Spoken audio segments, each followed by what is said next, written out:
고린도전서 13장 사랑장, 그죠? 사랑은 언제나 오래청 사랑장.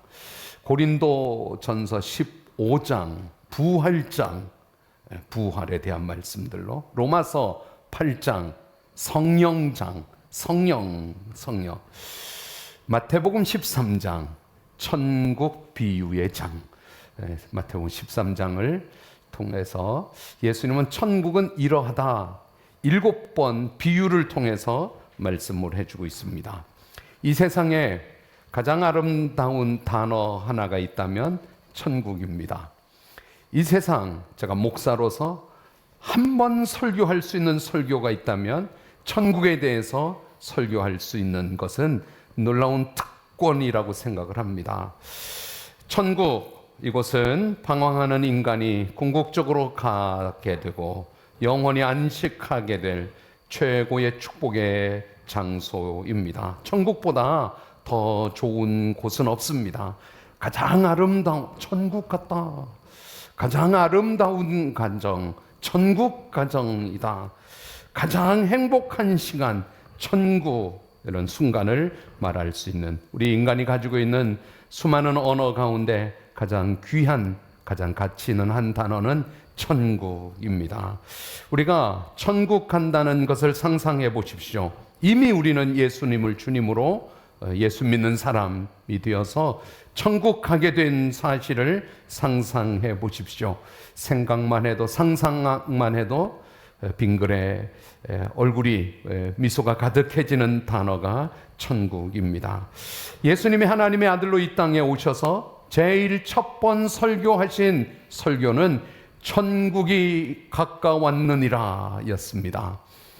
예수님보다 먼저 세례 요한, 침례 요한은 요단강에서 그 예루살렘을 향하여 회개하라, 천국이 가까웠느니라, 천국을 외쳤습니다. 천국, 그것은 그리스도인이라면 날마다 꿈꾸고 생각하고 기대하고 사모하며 기다리며 살아가야 하는 곳입니다. 근데 사실은 많은 사람들이 아침에 일어나면 천국은 까마득하게 잃어버리고 지옥 같은 삶을 살아갑니다. 물론 명절은 천국 같을 수 있겠습니다. 아침에 눈을 뜨고 정해진 출근 시간 맞춰서 바삐 그 지하철을 지옥철이라 그러죠. 지하철 타고 출근하시는 분들 막 콩나물 시루처럼 막 밀려서 타는 지옥철. 우리의 삶이 천국 가는 삶이 되어야 되는데 살아가는 세상이 지옥같이 느껴지는 것, 특별히 예수님을 믿지 않는 분들 이 세상을 지옥 같아 그럽니다. 사는 것이 지긋지긋하다 그러고 열심히 살아도, 힘써 살아도 그 결론은 허무하고 힘들고 고통스러워서 지옥 같아, 지옥 같아. 어쩔 수 없이 또 일어나고 또 살아가지만 그 삶이 얼마나 힘든지, 노후를 준비하는 것. 근데 노후보다 더 천국을 준비해야 되는데 노후도 준비하지 못하고 천국도 준비하지 않은 채 지옥같이 살아갑니다. 그런데 다행히 저와 여러분들 예수님을 믿고 살아가는 사람들, 우리에게는 이 세상을 다 살고 죽음이라고 하는 강을, 그 문을 지나가게 되면 천국 갈 수 있다고 예수님은 우리가 읽는 마태복음 13장을 통하여 7번에 걸쳐 천국을 비유해 주고 있습니다.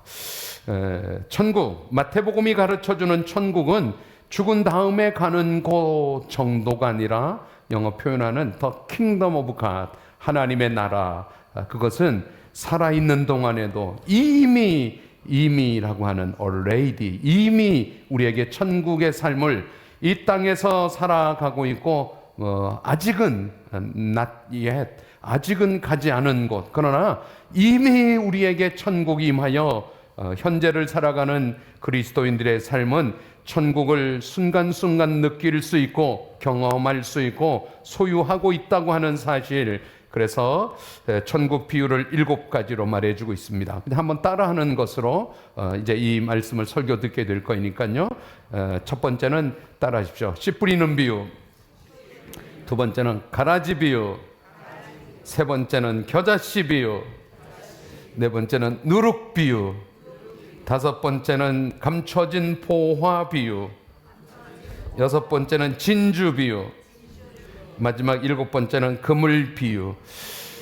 이제 여러분들이 한번 적어도 좋겠고, 머리 좋은 분들은 그냥 외워두시면 더 좋겠고. 왜 비유일까요? 왜 예수님은 천국을 비유로 말씀하셨을까요? 이런 질문을 혹 갖는 분이 계시다면 정말 훌륭한, 성경을 대하는 자세가 정말 훌륭한, 왜 비유일까요? 예수님이 그냥 천국을 말씀해 주시지 왜 씨 뿌리는 비유로, 가라지 비유로, 겨자씨 비유로, 누룩 비유로, 감춰진 보화 비유로, 진주 비유로, 그물 비유로 말씀하셨을까요?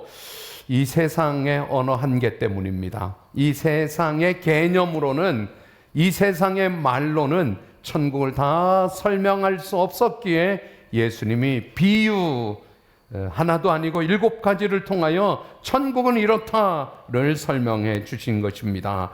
먼저 천국은 씨 뿌리는 비유, 농사 짓는 비유 4가지를, 씨 뿌리는 가라지, 겨자씨, 누룩,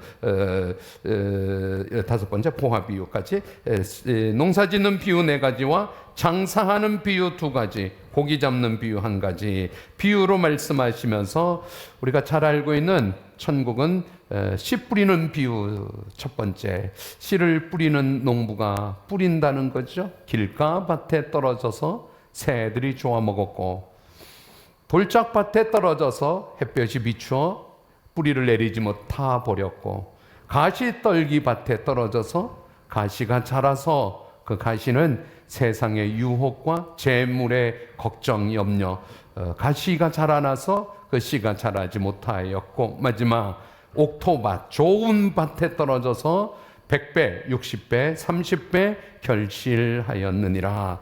여러분들, 저와 여러분들의 마음 밭이 옥토밭, 좋은 밭이 되기를 바랍니다. 씨의 문제는 아닙니다.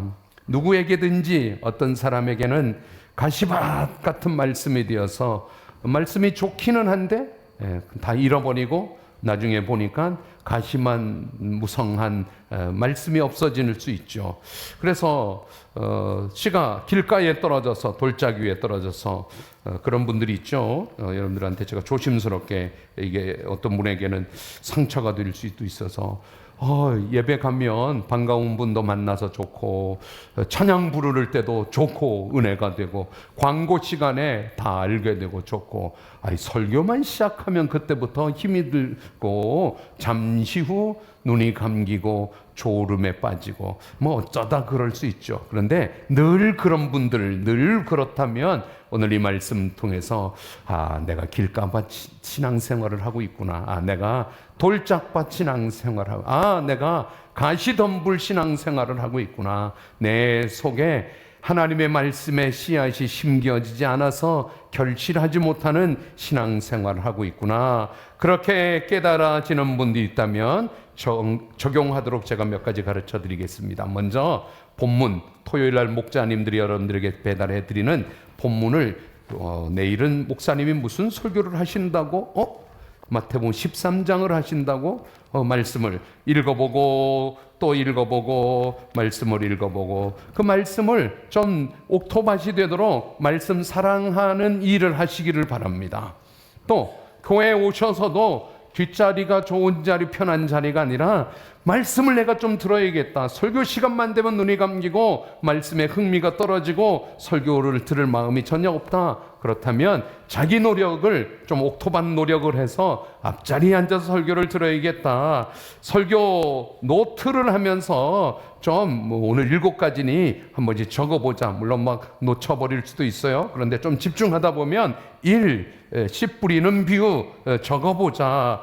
아니면 주중에 유튜브 혹은 밴드 설교 다시 듣기 지난주 설교를 들었는데 알 듯 모를 듯 좀 다시 좀 들어보자. 설교를 운전하는 시간에 뭐 소리는 영상은 그냥 정해져 있으니 소리를 들으면서 말씀 사랑하기를 여러분들이 좀 더 적극적으로 할 수 있다면, 말씀의 문제는 아니고 내 심령이 옥토밭이 아닌 것을 옥토로 만드는 돌도 걷어내고 가시도 뽑아내고 하나님 말씀이 잘 심겨지는 노력을 여러분들이 하실 수 있기를 축원합니다.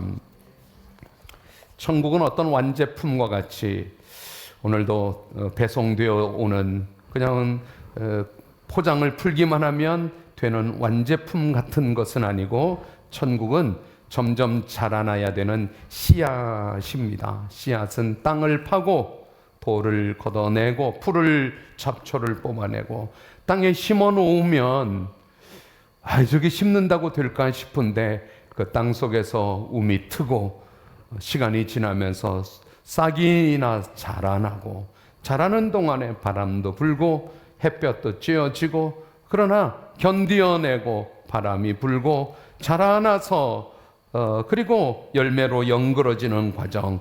천국은 완제품이 아닙니다.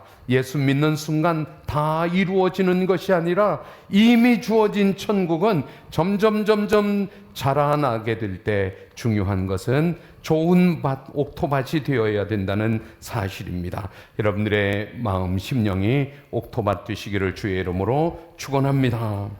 두 번째, 가라지 비유. 예수님께서 오늘 13장 24절에 예수께서 그들 앞에 또 비유를 들어 이르시되, 천국은 좋은 씨를 제 밭에 뿌린 사람과 같으니. 여러분들 농부 아시죠? 농부가 밭에 씨를 뿌릴 때 쭉정이 섞인 씨앗을 절대 뿌리지 않습니다. 씨는 씨 중에도 제일 좋은 씨를 제 밭에 뿌린 사람과 같으니, 그 뿌리고 돌아섰는데 가라지가 자라는 것입니다. 그 가라지는 마귀가 뿌려놓는 것입니다. 25절에 사람들이 잘 때 그 원수가 와서, 이 잔다는 것도 영적으로는 의미가 있죠. 원수가 와서 곡식 가운데 가라지를 덧뿌리고, 그래서 우리가 살아가는 이 땅에는 마귀가 가라지를 뿌려놓은 것입니다. 제가 중학교 때 저희 아버님이 동찬아, 밭에 논에 피를 뽑으러 가자. 피 뽑는다는 말 그때 들었죠. 그래서 피를 뽑을 때 뭐가 피고 뭐가 벼이삭인가요? 피는 벼보다 웃자라서 더 커진 거 저 뽑아야 된다. 안 뽑으면 가라지가 곡식을 벼를 못 자라게 방해하고, 가라지가 열매를 씨를 논에 뿌려놓으면 나중에 피밭이 되어서 내년 농사에도 저 뽑아야 된다. 피는 이렇게 논을 바라보면 더 크게 자라요. 참 신비하죠. 곡식은 자라라고 거름도 주고 아주 좋은 씨를 선별해서 심었음에도 불구하고 더 자라는 것은 가라지입니다. 뽑아야 됩니다. 가라지의 비유를 통해서 여러분들 신앙생활에 이거는 가라지다, 늘 뽑기에 힘쓰시기를 바라고. 세 번째, 겨자씨 비유입니다. 여러분들 성경 가지고 있으니 마태복음 13장 31절 32절 겨자씨 비유 소리 내어서 성경 읽어보겠습니다. 31절 또 시작. 또 비유를 들어 이르시되, 천국은 마치 사람이 자기 밭에 갖다 심은 겨자씨 하나를 같으니, 이는 모든 씨보다 작은 것이로되 자란 후에는 풀보다 커서 나무가 되매 공중의 새들이 와서 그 가지에 깃들이네. 자란다 그러죠. 자란 후에는 풀보다. 겨자씨는 작은 씨앗입니다. 당시 예수님 시대에 작은 것을 말할 때 겨자씨와 같다. 마태복음 7장 20절에 만일 너희에게 겨자씨만한 믿음만 있어도 이 산을 저리로 옮길 수 있다. 겨자씨만한 아주 작은 믿음만 있어도. 근데 이 겨자씨는 점점 커진다는 것입니다. 천국은 작게 시작하지만 처음 교회를 가면 은혜의 인가 좀 좋기는 한데 교회 계속 다니고 싶음 작게 시작하는데 점점 커져서 나무가 되고 새들이 깃들이는 크게 자라난다는 것입니다. 저와 여러분들이 처음 예수를 믿고 지금 돌아보면 믿음이 자라나죠. 제가 테니스 레슨 받는다고 여러분들한테 이미 말씀드렸습니다. 2년은 아직 안 되었고 1년 반. 제가 아플 때 한 달은 쉬었지만 겨울에도 막 영하 막 5도 이하로 내려가면 안 가긴 합니다. 그런데 대부분은 갑니다. 갈 때 춥고 막 옷을 껴입고 장갑을 끼고 가고 하지만 금방 몸이 따뜻해지고 땀을 흘리며 지난 금요일도 운동을 했거든요. 근데 테니스를 레슨 받는 우리끼리는 늘 그럽니다. 실력이 안 는다. 왜 이렇게 실력이 안 느냐. 벌써 2년이 다 돼 가는데 5년째 테니스를 치는데 실력이 안 는다. 그런데 코치님이 말합니다. 아닙니다. 실력이 많이 늘었습니다. 또 게임에 들어가면 다른 분들이 오우 실력이 많이 늘었는데요. 그렇습니다. 작게 시작하는데 점점 커지는 것입니다. 언더우드 아펜젤러 또 우리 침례교는 페닉 선교사님 140년 전에 이 땅에 작은 복음의 씨앗을 이 조선 땅 어두운 땅에 복음의 씨앗을 뿌렸습니다. 시간이 지나고 지금 140년 지나고 보니 세계 최고 예수 잘 믿는 나라, 세계 선교 제일 잘하는 대한민국이 되었습니다. 점점 커진 것입니다. 선교사님이 선교제에 가서 그 불모지의 땅에 교회를 세우고 한 사람씩 전도를 하고 고아원이 생기고 신학교가 생기고 교회가 커지고 천국은 점점 커지는 비유가 씨 뿌리는 작은 겨자씨의 비유입니다. 네 번째 중요한데요. 누룩 비유입니다. 1, 2, 3, 4 다 적고 있죠? 누룩 비유 33절 9절입니다. 또 성경 읽겠습니다. 한 3절 시작. 또 비유로 말씀하시되 천국은 마치 여자가 가루 서말 속에 갖다 넣어 전부 부풀게 한 누룩과 같으니라. 천국은 누룩과 같이 점점 부풀어진다. 마치 여자가 가루 서말 속에, 가루 서말은 빵을 만드는 보통 집들이 이렇게 가루 서말 점점 커지고 그리고 가루 이 누룩의 비유의 중요한 것은 변화가 일어난다. 저도 어렸을 때 어머님이 이렇게 빵을 만들어주는 경우 저희 어머님이 그 어머님들이 다 그런 기술이 그런 능력들이 있었습니다.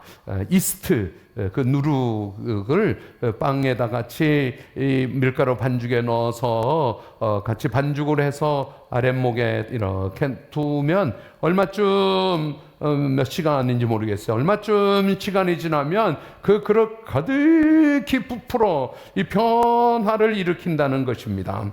그렇습니다. 우리가 예수를 믿는 것은 처음에는 그냥 그 상태 누룩 반죽인 듯 싶었는데 점점 커져서 전 세계를 변화시키는 것입니다. 고린도전서 5장 6절에도 너희가 자랑하는 것이 옳지 않도다. 적은 누룩이 온 덩이에 퍼지는 것을 알지 못하느냐. 그렇습니다.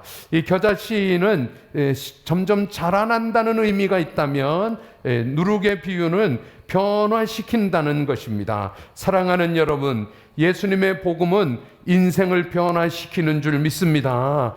변화되지 않으면 가짜 복음이라서 그렇습니다. 예수님을 믿으면 예수 믿는 사람은 당연히 변화되는 줄 믿습니다. 옛날 사람 그대로 사는 것이 아니라 그 복음이 그의 생각을 변화시키고 그의 삶을 변화시킵니다.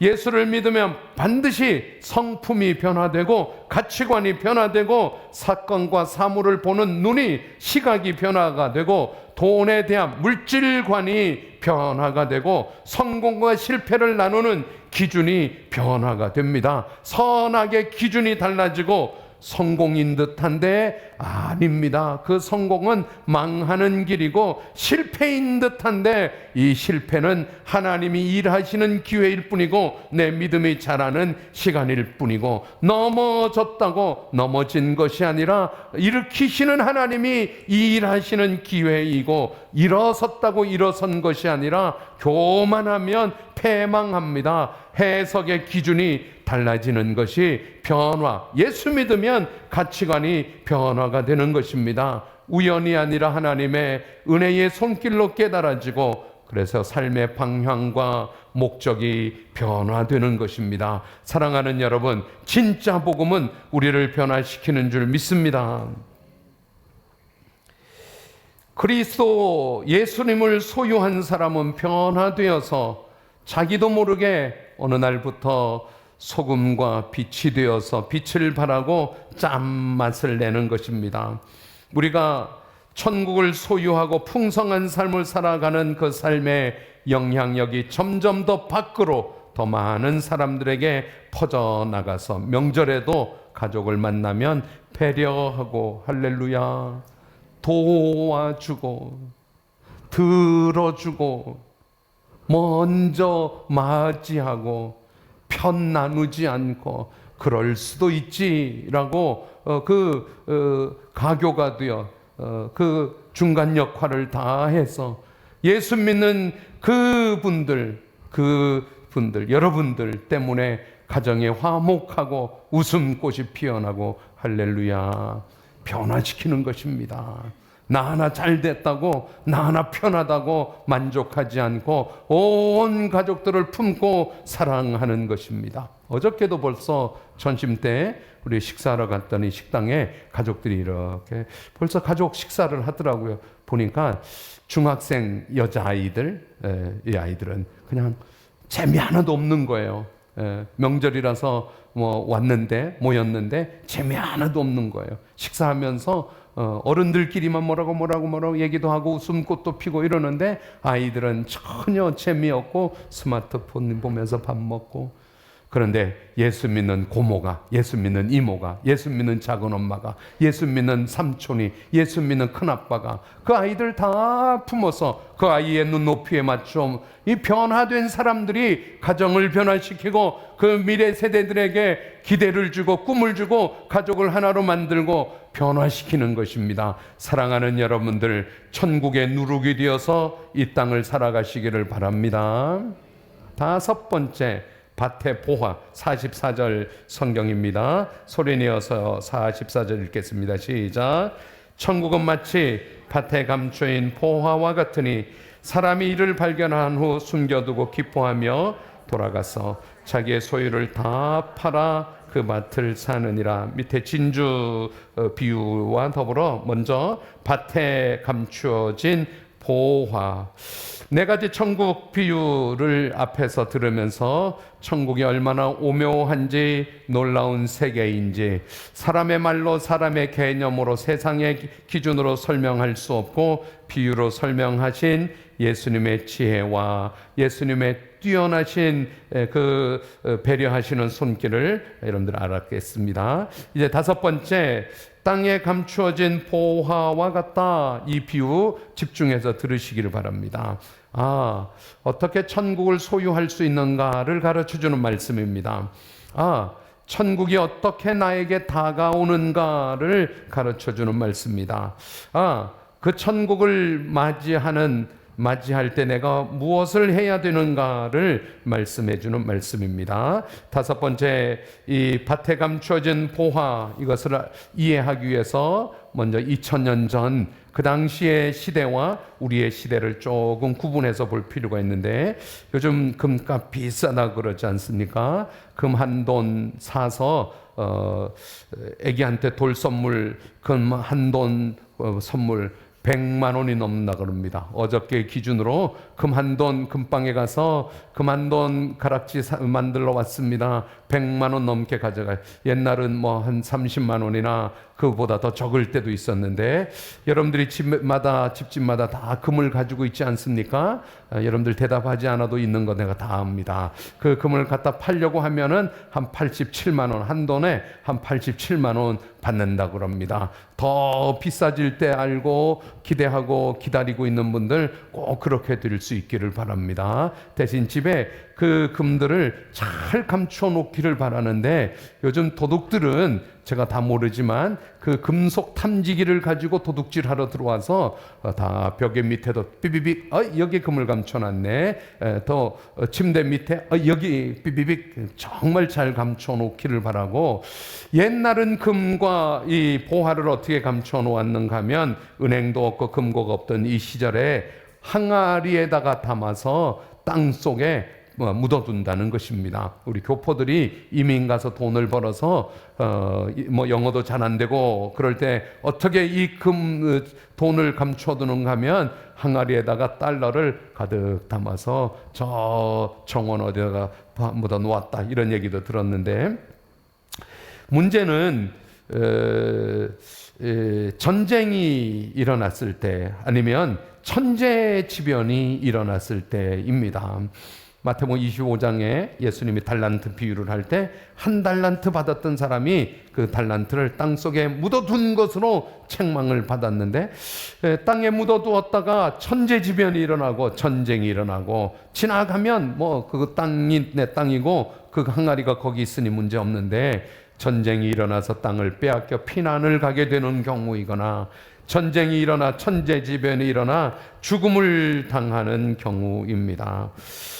구두쇠 할아버지가 할머니에게 자식들에게 말하지 않고, 어디에다가 땅에 묻어 두었는지를 말하지 않고 죽어버리면 그런 경우의 문제입니다. 사실 종종 그런 일들이 있었다는 것입니다. 그러다가 100년이 지나고 200년이 지나고 300년, 500년 땅 주인이 이렇게 바뀌고 저렇게 바뀌면 그건 땅 속에 묻힌 보화가 되는 것입니다. 어느 날 농사짓던 농부가 괭이질을 하다가 쨍그랑, 어떤 농부가 밭갈이를 하다가 소를 모고 밭을 갈다가 쨍그랑, 그래서 보니 보물단지가 그 안에 금, 은, 보화가 가득히 담긴 것입니다. 찾는 자가 임자인 것입니다. 이미 주인이 바뀌었으니 찾는 자가 임자입니다.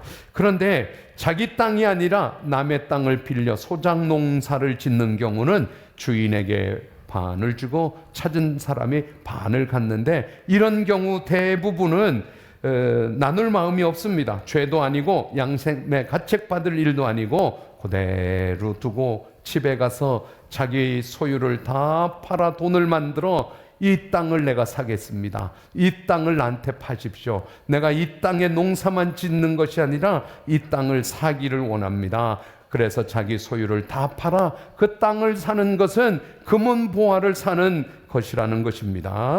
그래서 이 천국을 어떻게 소유할 수 있는가?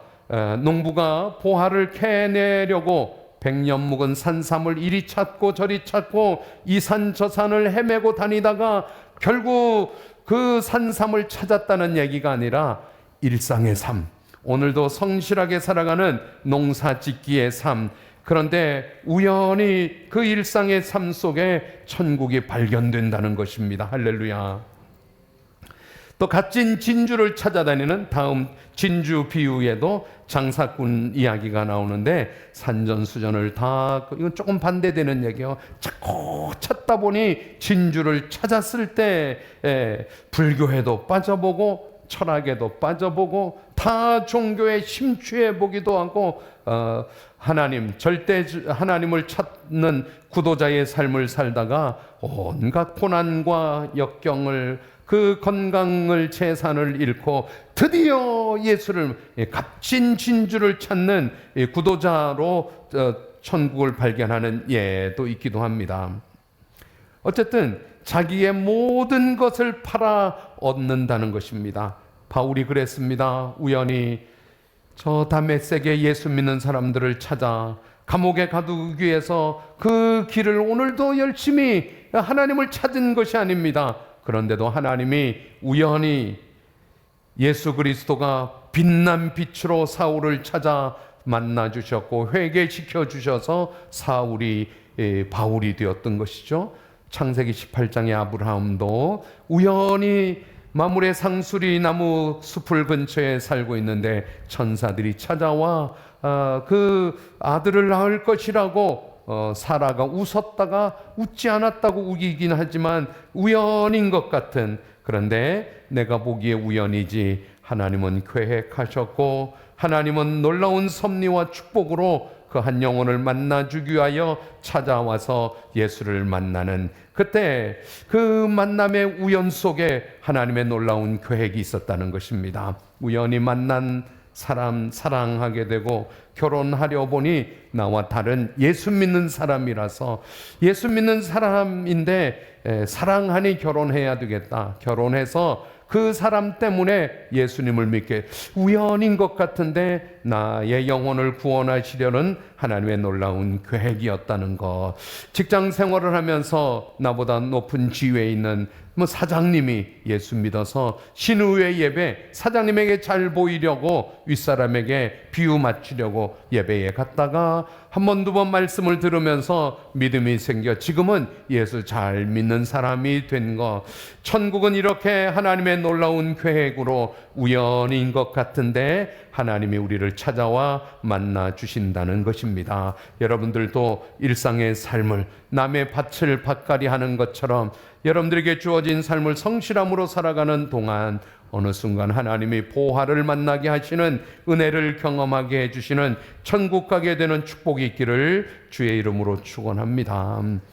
여섯 번째 진주 비유는 또 이와 비슷한 말씀입니다. 그런데 의미가 또 다릅니다. 45절 46절 성경을 읽겠습니다. 45절 시작.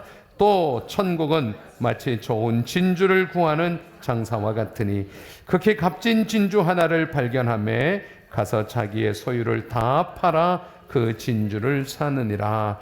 앞에 감추어진 밭의 보화의 비유와 다른 것은 이것은 열심히 찾고 찾아서 이 진주를 발견했다는 것입니다. 성경은 또 한편에 우연히 천국을 소유할 수 있게도 하지만 찾고 찾아서, 마태복음 7장 7절이 구하라 그러면 너희에게 주실 것이요, 찾으라 그러면 찾을 것이요, 문을 두드리라 그러면 열릴 것이니라. 아주 적극적으로, 아주 창조적으로, 생산적으로 연속적인 신앙생활의 그 결과가 믿음이 자라나는 것. 이거는 앞에 우연과 다르지만은 내 노력, 내 수고가 겹쳐진다는 것이죠. 위대한 발견을 위하여 과학자들도 수십 번, 수백 번, 수년 동안 많은 시행착오와 실패를 거듭한 끝에 아주 가치 있는 발견, 좋은 이론을 만들어내기도 하지요. 성경 한 번 읽는 것으로 되지 않고 교회 한 번 갔다 온 것으로 되지 않고 값진 진주를 발견하기 위하여 찾아다니는 이 진주 장사와 같이 오늘도 예배하는 여러분들에게 예배 오기 전에도 갈등이 있지 않았어요? 명절인데 오늘은 좀 빠지면 안 될까? 그런데 오늘도 주님 앞에 나와 예배하는 예배를 통하여 여러분들이 천국을 소유하고 천국 말씀을 듣게 되는 줄 알고요. 자기의 소유를 다 판다는 것에 가치가 있습니다. 결단과 포기를 말합니다. 선택은 이 진주를 얻기 위해서, 이 보화를 얻기 위하여 집에 돌아가 가진 것을 다 팔아. 이 선택은 나머지 것을 포기하는 것을 전제합니다. 내가 사랑하는 한 여인을 아내로 맞이하기 위해서 세상의 모든 여자를 포기하는 것이죠. 이 한 남자를 내 반려자로, 배우자로 삼기 위해서 세상의 모든 남자는 포기하는 것이죠. 물론 살다가 헷갈릴 때가 있죠. 나보다 내가 선택한 내 배우자보다 더 나은 사람이, 나하고 더 잘 맞는 것 같은 사람이, 더 예쁘고 잘생긴 사람이, 더 능력자가, 나를 더 사랑해 주는 사람이, 이건 다 마귀의 속삭임입니다. 하나님은 내게 가장 적합하고 맞는 사람을 만나게 해주시고, 그리고 나머지를 다 포기한 것, 이것이 결혼의 가치입니다. 가정의 위대함입니다. 신앙도 같습니다. 예수님을 선택했으니 나머지를 다 포기하는 것입니다. 세상에 잘난 남자, 예쁜 여자 다 포기하는 것처럼 예수 그리스도를 만났으니 술도 끊는 것입니다. 담배도 끊는 것입니다. 도박, 취미 생활도 바꾸는 것입니다. 이제 취미는 교회 다니는 것, 성경 읽는 것. 이제 취미는 교회 가서 봉사하면서 기쁨을 누리는 것. 정말 세상에 불쌍한 사람이 정말 시시한데 아무것도 아닌데 그것 정말 소중한 줄 알고 붙들고 끝까지 살아가는 사람 아니겠습니까? 천국을 소유한 여러분, 명예가 아무 의미 없습니다. 지식이 아무 의미가 없습니다. 천국 가는데 하나도 도움이 안 됩니다. 오히려 장애물입니다. 세상의 쾌락이 무슨 재미입니까? 예배를 드리며 그리스도인들이 같이 교제하며 누리는 즐거움이 진짜 즐거움인 것입니다. 그게 나를 더 행복하게 해줄 것이다. 그 사람이 나를 더 행복하게, 마귀의 속삭임인 것을 아시고 천국을 소유했으면 됐습니다. 예수 믿고 있으면 된 것입니다. 그 속에 행복이 있고 참된 기쁨이 있고 부요가 있고 세상과 바꿀 수 없는 최고의 진주가 예수 믿는 천국인 것을 믿으시기 바랍니다. 아멘이신가요? 마지막 그물 비유입니다. 47절 8절 또 성경 읽겠습니다. 47절 시작. 또 천국은 마치 바다에 치고 각종 물고기를 모으는 그물과 같으니 그물에 가득함에 물가로 끌어내고 앉아서 좋은 것은 그릇에 담고 못된 것은 내버리니라. 천국은 저 산 너머 아지랭이 무지개 같은 것이 아니라 바로 내가 농사 짓고 고기 잡고 내 손의 수고 가운데 이 현실 세계 속에 일어나는 것. 천국은 도피하는 곳이 아니라는 것입니다. 가장 어리석은 사람들은 예수 믿고 현실을 버리고 현실에 도피하는 사람들입니다. 가족을 버리고 직장을 버리고 집을 팔고 통장을 깨고 사이비 이단들이 가르쳐주는 아주 파괴적인 신앙생활, 잘못된 신앙인 것입니다. 고기를 잡는 방법이 있습니다. 낚시로 잡기도 하지만 그물, 다양한 그물의 방법이 있죠. 그 그물에 걸린 고기만 잡은 고기가 됩니다. 그물에 걸려들지 않은 고기가 아무리 큰 고기가 있더라도 그물을 빠져나갔으면 못 잡은 고기인 것입니다. 명절에 친구들을 만났더니 옛날에 교회 같이 열심히 다녔는데 지금은 교회를 안 다니고 있다. 그물에 빠져나간 것입니다. 그물에 잡힌 고기가 아닌 것입니다.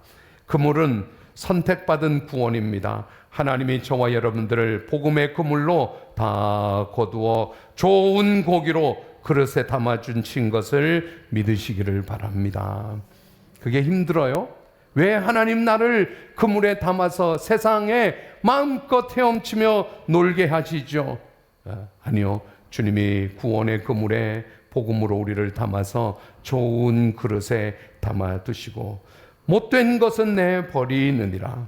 좋은 물고기, 못된 물고기가 있어.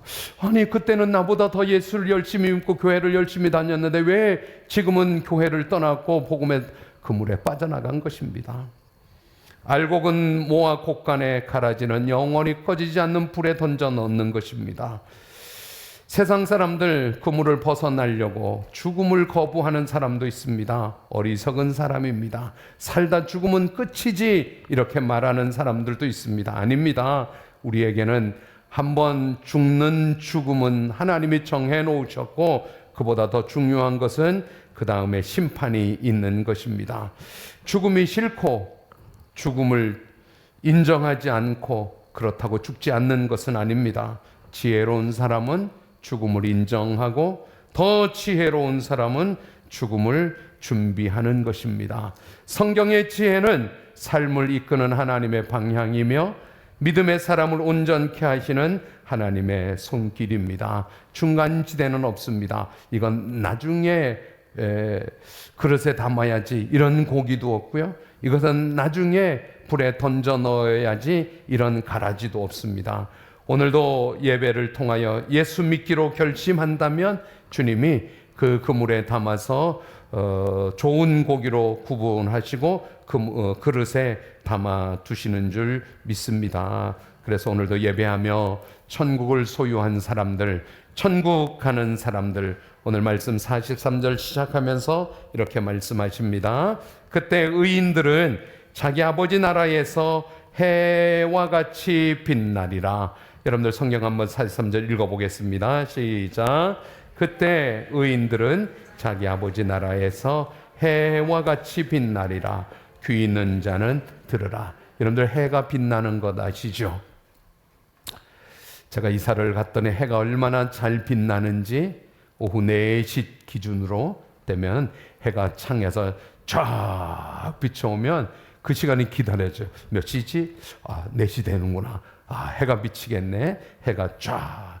여러분들 예수 믿는 사람들은, 의인들은 자기 아버지 나라에서 해와 같이 빛나리라. 그 빛을 이미 이 땅에서 천국을 경험하게 하시고 천국에 이르렀을 때 해같이 빛나게 해 주시는 축복이 있는 줄 알고 이 찬송 부르면서 해같이 빛나는 나의 미래를 꿈꾸실 수 있기를 바랍니다. 다 자리에 일어나셔서 이렇게 고백하겠습니다. 주님, 천국에서 해같이 빛나게 해 주시옵소서.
그런 말씀으로 기도하겠습니다. 천국은 씨 뿌리는 것 같아 그랬습니다. 주님, 나의 밭을 좋은 밭 되게 하여 주시옵소서. 천국은 가라지를 뿌리는 악한 마귀가 있다 그랬습니다. 주여, 가라지를 뽑아 주시옵소서. 천국은 겨자씨와 같다고 점점 자라나 큰 나무가 되고 새들이 깃든다 그랬습니다. 주님, 나의 믿음을 자라나게 해 주시옵소서. 천국은 누룩과 같이 변화된다 그랬습니다. 주님, 나의 삶이 변화되기 원합니다. 변화시켜 주시옵소서. 기도하겠습니다. 천국은 감춰진 보화가 있는 밭과 같다 그랬습니다. 나의 일상의 삶에 천국의 보화를 발견하게 해 주시옵소서. 기도하겠습니다. 천국은 진주와 같아서 가진 것을 다 팔아 그 진주를 산다 그랬습니다. 주여, 나의 모든 것을 포기하고 천국을 소유하게 해 주시옵소서. 천국은 그물에 걸려든 고기와 같다 그랬습니다. 주님, 복음의 그물로 나를 구원하였으니 천국을 살아가게 해주시옵소서. 주여, 우리 함께 기도하겠습니다. 살아계신 하나님 아버지, 주님이 기억하시면 족하니 예수님 사랑으로 가는 삶옷을 천사도 흠모하는 아름다운 그 모습 천국에서 해같이 빛나리. 하나님 아버지, 마태복음 13장을 통하여 7번이나 천국을 설명해 주셔서 감사합니다. 천국에 합당한 좋은 밭 되기를 원합니다. 설교 시간만 되면 눈이 감겨지고 잠에 빠져드는 것 회개합니다. 다시 열심을 내어 성경을 먼저 읽기도 하고 설교자를 위하여 기도하기도 하고 말씀을 소중히 여기도록 돌짝밭에 돌을 걷어내게 하여 주시옵소서. 가시밭에 가시를 뽑아내게 해 주시옵소서. 새가 말씀을 쪼아 먹을 때 쫓아내게 하여 주시옵소서. 나는 어쩔 수 없이 말씀을 못 듣는 사람이라고 절망하지 않게 하여 주시고, 이제부터 말씀을 손으로 적어가며 듣기에 열심을 내기도 하고 앞자리에 앉아 말씀 듣기에 힘쓰기도 하고, 하나님 말씀이 심겨져서 자라나고 열매가 되는 신앙생활하게 하여 주시옵소서. 하나님, 가라지가 있는 것을 알고 뽑아내 주시옵소서. 마귀의 권세를 물리치게 하여 주시옵소서. 악한 마귀가 씨 뿌리고 가는 가라지를 뽑아내게 하여 주시옵소서. 하나님, 겨자씨와 같이 작지만 점점 자라나는 믿음 되기를 원합니다. 이 산을 저리로 옮겨내는 믿음이 되기를 원합니다. 나의 믿음이 자라나게 축복해 주시옵소서. 하나님, 누룩과 같이 변화되기를 원합니다. 내 삶에 예수로 인하여 가치관이 변화되고 실패를 실패로 보지 않고 성공을 성공으로 보지 않고 세상과 다른 가치 기준이 되도록 하나님, 변화되는 가치관, 변화되는 누룩과 같이 부풀어지고 변화되는 믿음 되게 하여 주시옵소서. 하나님, 감춰진 보화를 찾아서 나의 모든 것을 포기하고 그 밭을 사는 농부와 같이 우리의 일상에서 천국을 경험하게 하여 주시고, 천국을 발견했으니 세상을 부러워하지 않고 살아가게 하여 주시옵소서. 주님, 진주를 찾고 찾아서 가장 가치 있고 귀한 진주를 찾은 장사꾼과 같이 하나님, 천국을 찾기에 열심을 내게 해 주시옵소서. 찾고 찾아내서 내가 천국을 발견했습니다, 내가 하나님을 만났습니다, 그 간증이 우리 가운데 있게 해 주시옵소서. 그물에 잡힌 고기와처럼 복음의 그물에 나를 가두어 두시고 그릇에 담겨지는 고기가 되게 하여 주시고, 그물 빠져나가려고 애쓰지 않게 하여 주시고, 나는 천국 그물에 걸렸습니다. 나는 복음의 그물에 갇혔습니다. 나는 이대로 이렇게 천국 가는 사람 되었습니다. 그렇게 당당하게 믿음의 소원으로 천국을 바라보며 살아가게 하여 주시옵소서. 예수님의 이름으로 기도드립니다. 아멘.